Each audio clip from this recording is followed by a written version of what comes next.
Hello. You will not believe the amount of effort it took for me to get in here and to record this episode. Like, I'm laughing now, but it's not funny, really. I have just had to juggle with, like, my daughter screaming the house down like she's being murdered, but she's actually only just getting her hair washed. I'm sure you parents out there can relate. And then just as I'm about to leave, like, my husband's like, you go to the office, you do like your podcast. I know you really want to do those, so you go and do those, and I will deal with her. And he was going to go to the gym, but he's going to go this afternoon instead because we're off to soft place. He's going to go after then. Insane if you ask me, but I'm like, yeah, okay, let's do that. And just as I'm about to leave for the office, my oldest son comes to me and says that he's got headache. And just as I'm doing the Calpol for him and feeling his head and making sure he's okay, he starts skipping, and lo and behold, he is sort of sick on the kitchen, in the hallway, and then on the kitchen floor. So, cleaned that up, dealt with that. She's still screaming in the background, having her hair washed, and I'm like, right, now I can go and do my podcast. And I come in, I get set up, literally ready to hit record, and what happens? I realised I've left my phone in the kitchen, which I actually need to charge. And this is like a ritual. It's like a daily ritual, which is unintentional for me, is that every time I get inside my office, I sit down, I'm like, yeah, let's go. And I realise I've forgotten something, whether that's my water, my coffee, my phone, a wire. Like the other day, it was the wire to actually plug in my mic. There's always something that I forget. And it drives me insane. It really does. But I know it's just one of those things of dealing with potential ADHD and the forgetfulness, that this is constant. It's every day. It's constant. But it is what it is.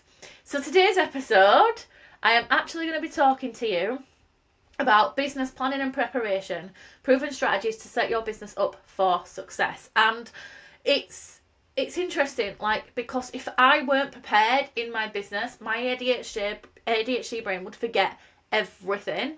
And I've just had a conversation in my own membership this morning, the Queen's Connection Club, about the idea of doing a 6-month launch plan, and that in itself is huge for preparation because it's quite a big task. But I'm doing research at the moment and looking into how other people launch and what's successful. I've had successful launches in the past, but I've never done something quite as big as this. And so right now I want to actually take people on the journey with me. So I'm going to do something like called Launch Live with Dani, which I did intend to do last year, but the time comes when it's right, and now it's that time. I feel, as I discovered this morning while I was chopping vegetables, like that brainwave came. Now is the time to do Launch Live with Dani, and part of that will involve like planning, preparation, getting everything ready, starting 6 months before the actual launch, which I know to some people sounds insane. And usually I recommend like a launch process is 6 to 8 weeks of the actual launch, but it does need to be much bigger than you think it is. You need to think of everything. And this is the case with business planning and preparation. And I truly believe that when it comes to business organisation in particular, planning and being prepared serves you well. And there's a quote that I came across a couple of years ago when I discovered the Organised Mum method by Gemma Bray. Love that method. Not that I stick to it, but I have tried it in the past. It served me very well. And she says that you want to be your future friend. And what that means is that you do something now that serves your future self better. And I totally resonate with that, and I totally agree with that, and I think we all should be doing that, because if you can just imagine what is going to help your future self out, then what would you do now to help her out?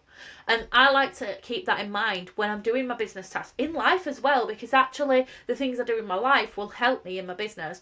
One of those things was, like I mentioned, I was chopping the vegetables this morning. So once a week I stand in the kitchen, I prepare salads, I chop the vegetables, I did loads this morning, make sure they're all in tubs, store them in the fridge, get them all set for the week ahead. And I do this because I'm working on my health right now. I'm intending to lose weight, I'm intending to lower my blood pressure and feel better as well. Already I'm feeling better, but I'm just taking it the next step further. And for me, this is that preparation with my health as I do in my business. So I need to adapt those skills I've got with organisation to my life with health.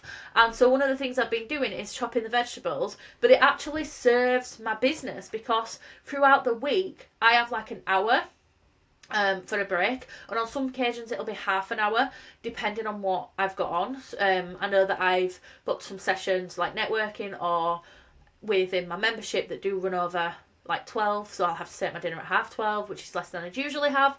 So on those occasions I've got less time to cook and prepare a meal, and I don't want to then jump to snacks because I'm hungry, and I want to make sure that I'm feeling content and feeling full and filling my body with what it needs.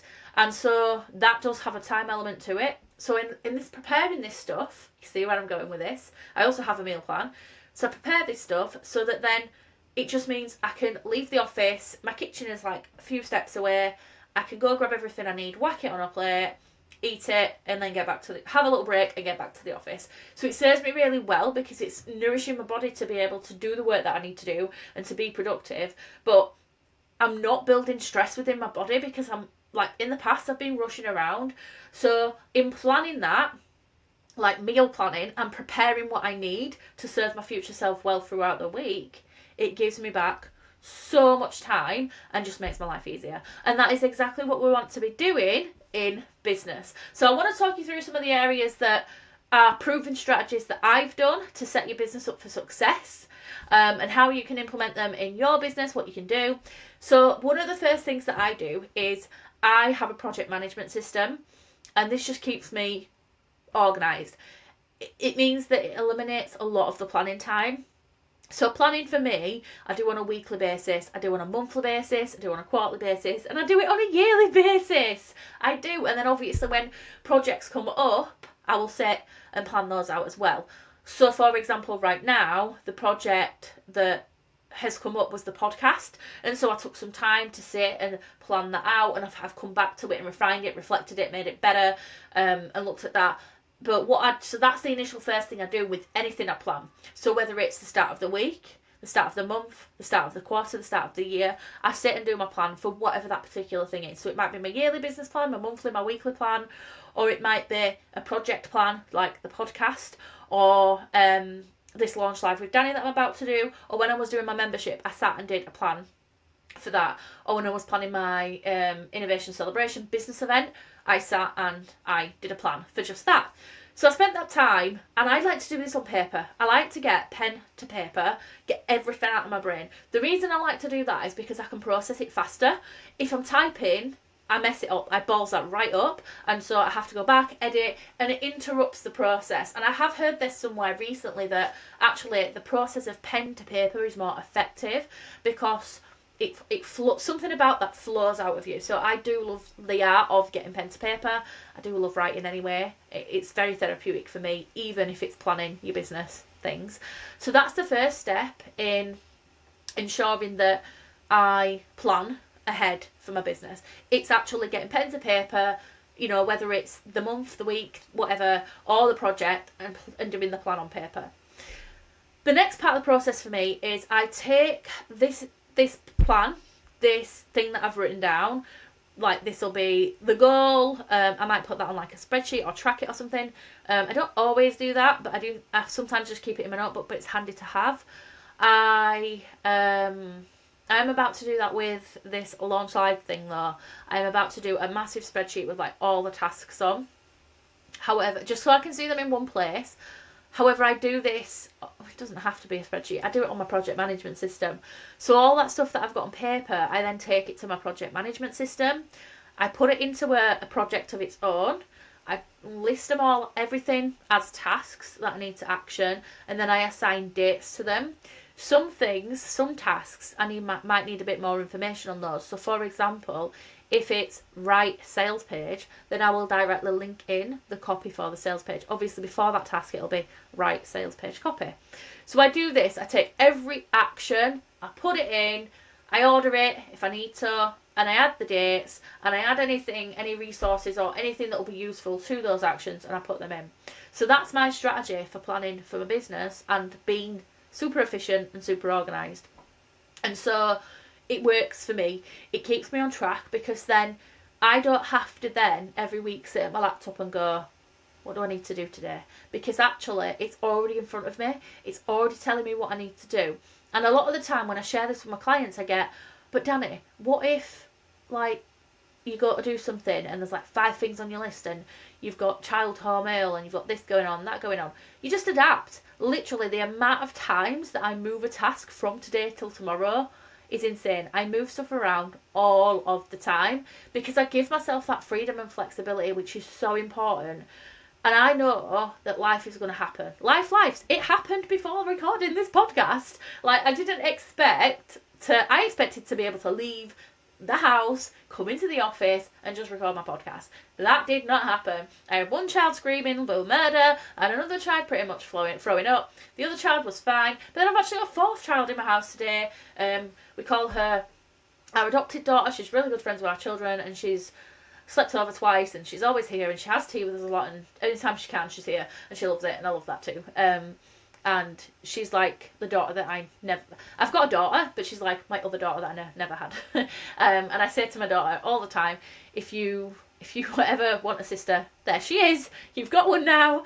And so we've taken on an extra child, and I did not expect all of this chaos to be happening this morning, because before the moment I decided that I was going to go and record this podcast, it was quiet. Everyone was chilling in the PJs, watching TV, and I was like, you guys know, right, that you've got to get ready soon because we're off to soft play this afternoon. Before soft play, we're going to have dinner, so it's better if you're ready because we need to get there, we need to travel. Planned out all of it, and that's how I work, and told everybody to plan.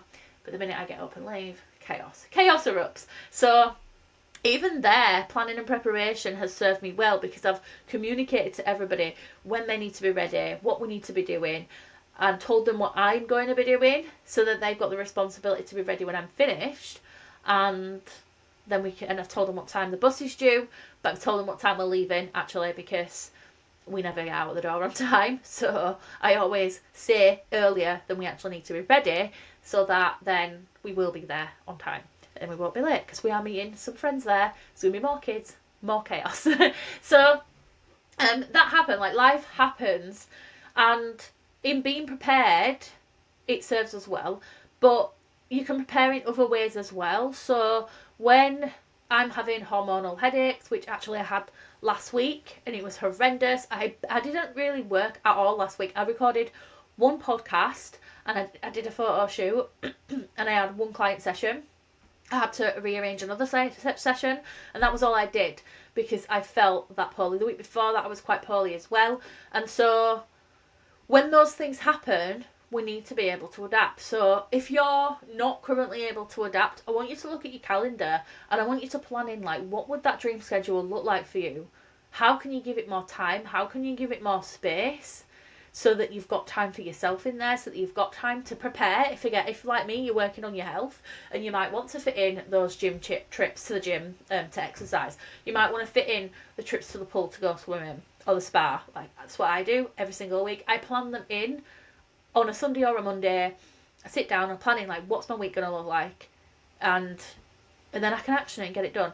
And obviously things happen that mean we have to change it. It happened this morning. My husband's meant to leave and go to the gym, but he's had a call from the doctor saying something about they need to speak to him about his medication. So he's now waited on a call back, and I've said to him, you do know when they say they'll ring you anytime this morning, it can be any time up until 12 o'clock. So he's like, oh, I can't go at 12 o'clock though, because he knows it's going to take him. We average about 2 to 3 hours when we go to the gym, because we go to the gym, we exercise, then we go for a swim, and we're in the spa. So we go to, like, the hot tub and the sauna, and then we'll get showered, get dressed and leave. So the whole process, as well as travel, takes about 3 hours. And so he knows that he can't leave at 12 if we're due to go to soft play this afternoon.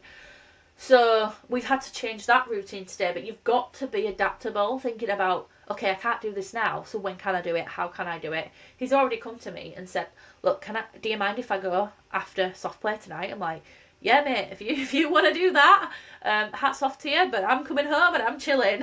After dealing with 4 kids all day, I'm chilling. But if that's what he wants to do, then he can go do it. So we've already adapted to that situation. So think about this in terms of your business. Like, you might be bossing it in life with something that you're really organised with, You plan really well with that. And I want you to look at that area. I want to think, how do you manage that?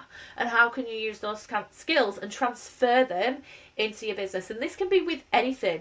Like, it doesn't have to be just planning and preparation and organisation. It can be anything, because you might actually have a different skill. Some people are really great at leading others. So if you're that person, I'd say bring those transferable skills into your business. Some people are amazing at communication. And again, I'd say bring those transferable skills into your business, because you want to play with your strengths. And that's what I did, and that's what I do. And that's why I became the Queen of Business Organisation, because with the chaos that is my life, I had to be organised. And then I realised, actually, this serves me really well in my business, and I want to help other people with that as well. And so that happened. That was a thing. So yeah, that's what I do anyway. Going back to what I do, proven strategies to set my business up for success. That is one of them. And, you know, taking you behind the scenes a little bit, this process I'm about to do is a 6-month journey with launching my signature program, Foundations. And the thought of that is scary a little bit. But actually I'm thinking, you know what? I love the sound of that, because it feels like I've got loads of time. And if I've got loads of time, I can put more energy into the things that I want to do with it. So I know that when I do this, I want to put together a freebie, a really, really valuable freebie that people can download and read, like a little mini ebook. And so in putting that together, I can use that to get people to sign up to my email list, and that'll be a strategy. So I can plan that in way ahead of time before the launch, starting to really build things up. So it's thinking about this, like there's different things I can do on this journey with this launch to make it as big as possible and make it the best launch as possible. I would love to exceed my previous sales goals. Now that would be amazing. So strategies with that mean that I have to plan, I have to be prepared. So I will use that method of actually sitting with my pen and paper, mapping it all out, what's it going to look like, brainstorming it, and then get it over to my project management system and checking in on that every single week. What else do I do to plan and prepare myself? So I do sit down with my notebook and pen every week, like I say, every month, every quarter, and I just ask myself the simple question, like, how is business going right now? What's working really well? What isn't working well? What can I do better? A bit like this week or this month. I'll remind myself of my business goals as well, like what am I working towards this month? What actions am I planning on taking? And if those actions don't align with the plan, my goals, then I'll scrap that. Like, I'll question myself, like, why am I doing this? Is it something that I really need to be or wanting to be doing right now? So that I can kind of I journal my way out of or to the right place, to be fair, to set my business up for success. And sometimes this might look like a deeper audit, where I will audit my whole process, my whole systems. So I might actually look at my system, and I've done this recently with like the whole business. I've looked at how I'm doing my email marketing and how I can improve that. I've looked at my podcast, because as you know, like if you listen to this and you listen to the first episode after the rebrand, I've rebranded the whole podcast, new name, got a domain, started using new tech, new software for it. I've used Riverside and Captivate, which I love, and it's been new, but like I've put a lot into that to make it as best as I can. I did it with I got rid of my Facebook group just before Christmas 2024. I got rid of it. I was like, no, it's not engaged at all, and I wanted to focus on where the engagement was, which currently right now is getting more on my Instagram and is on my Facebook profile. I get more leads from my Facebook profile than anything else. Shows the power of putting yourself out there and being public and not afraid to do that, and networking as well. So I looked at those things and I sat with the pen and paper and I assessed, like, where am I at? What do I want from this? What's going to serve my business well? And I did that, and I I spent the time on that, and it's served me well so far, because my stats are up. I'm loving the process with the podcast, and we'll see how it goes. I'll let you guys know how it goes. I'll keep you updated on that. I definitely will. So planning and preparation is definitely key for the success of your business. I'd love to hear after this podcast episode, like, what you implement. And if you do start doing what I talked about and you sit down and pen to paper, do me a favour, take a snapshot of that, screenshot it, take a photo, tag me on Instagram stories or Facebook posts, wherever you want to share. I don't care. I'd love to see it. I would love to see your plans that you've done, that you've taken inspiration from this podcast, that you've got something out of it. And if you do share, I will give that a share. And I will tag you and people can see your business. So let me know what you do as well. If you do that, pop me a message, let me know what you do, and I will share that. Because I want to give back. If you share that you've listened to me and implemented something from me, share the podcast, rate it, like, subscribe, all of those things, I'll be massively, massively grateful. But I will share you as well in return, because I do believe in collaboration. Final thoughts. Let's go into some final thoughts then. So final thoughts for strategy, sales and systems. So planning and preparation for strategy. I literally brainstorm the strategic actions that I'm going to take in each area. So strategy for me is about looking at what I'm going, like what my goals are for the year, like in terms of financial, and what I want to be selling, how much of each thing I want to sell, what capacity I have, map that out. And then I take that and then I plan out exactly how am I going to get visible to do this, how am I going to nurture my audience, and how am I going to sell. So I will look at the mediums that I'm using, such as social media, a podcast, am I blogging, am I improving the website, am I improving my funnels, my email marketing, am I going out and guest speaking, going to networking events. I'll plan all of those strategic actions to get myself visible. I'll then plan out the strategic actions to nurture my audience. Like, what am I giving to my audience? This is where I started thinking about, like, I'm going to go live every week, I'm going to share tips every week, reels, carousel, static posts. I'm going to do these things. I'm going to share reminders of my new membership, because I want people to be funneling into there and coming back into there, seeing what we're working on in there together, so they can come and be part of that. So that's what I do for both nurturing and sales. But also, so yeah, that's the planning and preparation for sales as well as strategy. They kind of come hand in hand. And then specifically with systems, planning and preparing, it always comes back to a list for me. So I'll, like, this is the system that I'm going to do, and I'll literally write a list, break it down as much as possible. So if, like, I need to do this, what needs to happen for me to do this thing? So for example, like writing a sales page, often that task, like building a sales page on a website, it comes with so much more. I will also have to write the copy for it. I'll have to decide what images I want to have on there. Before I've even done that, I'll need to do my marketing brief, which is something I do when I'm selling something. I do a marketing brief that I go through, so I make sure I've nailed everything. The price, how many people I want to sell it to, the message, the ideal client, all of that stuff. I will also have to create the cart on Kartra and the checkout, so that people can actually buy it from this sales page. So I'll have to get that ready as well. So there's always more than one thing that needs to happen in order for me to action this. So if I know I need a sales page, I then think, okay, what do I need to make this sales page happen? And then I have a band of tasks around that one thing that needs to happen as well. And that's the system I use. And I love a little tick checklist when I've completed them. So those are my final thoughts with planning and preparation in terms of strategy, sales and systems. Hope you've got lots of value out of this episode, and definitely follow, rate and subscribe. And I'd love to see you in the next episode, and sharing feedback, and let me know how you're finding these episodes. I'd love to know the value you're getting. And thanks for joining me. I'll see you again next time.